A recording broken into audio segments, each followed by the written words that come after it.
to introduce Yvette. Hi. She's a mom of 4 kids, and Yvette has had a challenging past. You describe to us your past a little bit and your background. I was raised in foster care from the time that I was 5 years old until I aged out when I was 18. I was put into foster care because my mom was very, very abusive. She took discipline to a whole nother level with beatings and anything she could see, anything that was around the house or she could pick up, she would literally hit us with it. I know the parent that I want to be, and sometimes I used to try that. Like at first I wanted to be like the very, good mom. I never wanted to spank my kids ever. And it came to a point where I did, like I spanked them on the butt, and then I remember the feeling that it gave me. I didn't want to be that mom. Right. And so I guess it's what I try. And you felt like that didn't work either. Right. No, it honestly doesn't work. I mean, it didn't work for me. Like my mom would hit us all the time. And I remember it was one of the things that haunts me is like thinking my mom hit us so much, but why didn't I learn? Like I was always still, but the thing is that it wasn't that I wasn't learning, it was that I was a kid. Like kids are supposed to do that. I didn't want to make my mom mad. I just did things like I just did things to learn or not to learn, just to do them as a child, and then I would get beat for them. And would you mind describing in detail maybe one of the situations that you can remember where you had a very, like where your kids kind of pushed you to the limit as kids can do with anyone, and what tools you used to handle that situation? Well, about a week or 2 ago, I think it was 2 weeks ago, I had bought them chalk because they have this chalkboard. So they like to play with it, and they saw the Barney episode where they write the ABCs, and so I bought them this chalk. And I let them play. I was cleaning the kitchen, and I came out to the living room, which I had previously just cleaned. And there was writing all over the walls. And after you're cleaning the whole cleaned, yeah. And it was chalk, so it wasn't that bad. Right. It wasn't like marker. Right. Yeah. But it was still like I was still really upset. Like I just cleaned. Like this chalk is for this, and I've told them. I bring it out and I tell them like you can only write on this. This is chalk. Chalk is for this. It's for the ground too, outside, but it's not for anything else. Don't do it on paper or the walls. And they basically, all 4 of them, which I thought like, oh, my 8-year-old is not going to do that. She knows better. No, she also participated in writing all over my walls.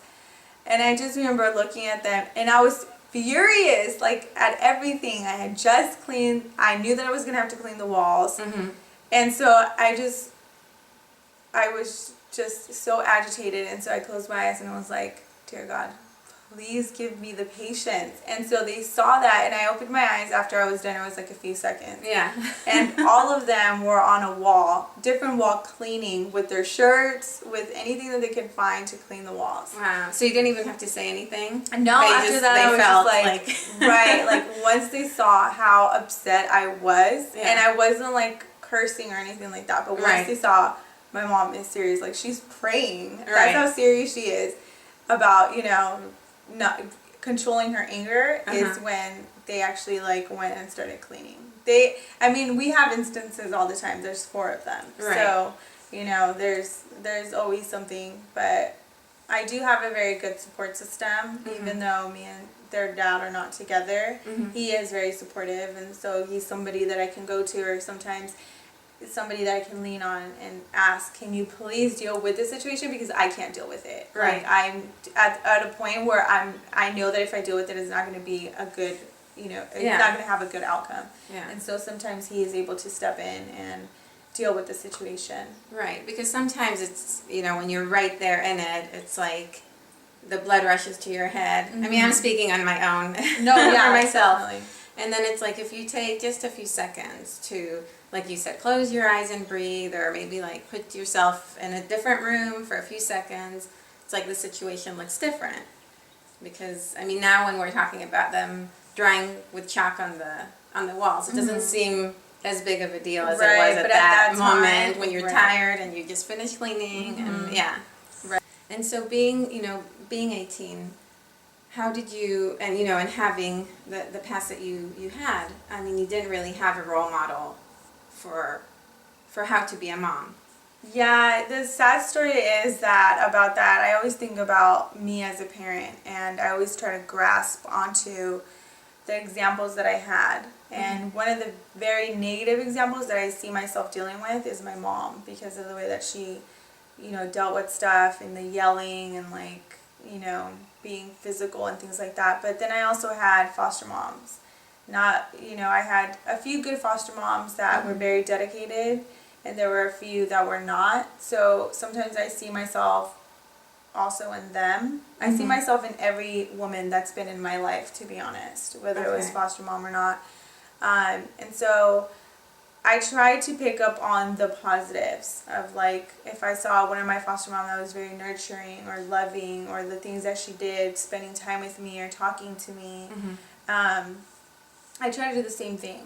And there was a prosecutor actually who I met, and I worked with her very closely when I was 16, and I saw the way that she was a mother, and I loved it. She never, hit her kids, and it was just like the way, if her child wanted to throw a tantrum, she basically let her. It was just like her child's release, right? Moment of release. And I had always seen other moms like snip and snap at their kids if that child was throwing a tantrum, know. But the way the prosecutor, I wish I would have spent more time with her, because I love the mom that she is. Yeah. And I wasn't with her too long, but I wish I would have been with her long enough to get more examples from her. Right.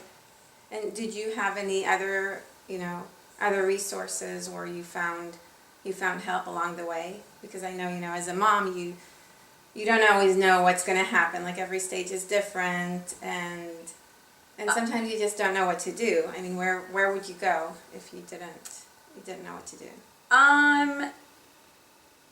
Well, to be honest, I knew that I wanted to be a mom when I was 5. Before I got taken away when I was in preschool. I always, when they would have like career day, and what they asked me like what I wanted to do when I got older, and I always just wanted to be a mom. So sometimes I reflect back to that, being that 5-year-old little girl that wanted to be a mom, and thinking in my head, daydreaming about the day that I would become a mom, and think, I want to do these arts crafts with my kids, I want to do these things with my kids, basically everything that I never had. Do you feel like your kids have helped you personally in some way? I mean, we give a lot to our kids. Do you feel like they've shaped your life in a certain way, or improved your life? Yes, definitely, to be honest. And I'm going to be completely honest. Okay, yes, because please. I know some people are going to be like shocked, or they may not understand.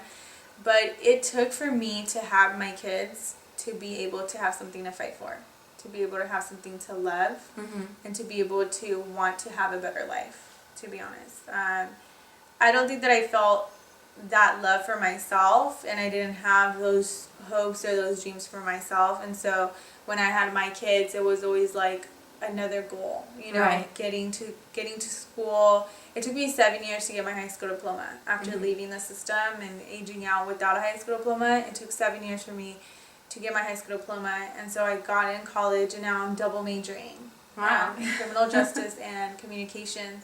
And it just gives me so much joy to know that my kids know that I'm in school too. And they always, it doesn't stop at high school. It stops like, what college am I going to go to? Or, even my daughter, who's 6 now, when she was 5, she asked me, can I go to school and can I go to work when I'm big like you? And at that moment, I was like, yes, please. Like, anything that will make you have a better life. And like I said, it took for me to have my children to have something to live for. Right. And I don't want my kids to do the same thing. Like, I love my children, but I want them to be able to enjoy their life, go to school, not have to have a child to love themselves. To have something, to have a reason to have a better life. I want them to be able to. Yeah.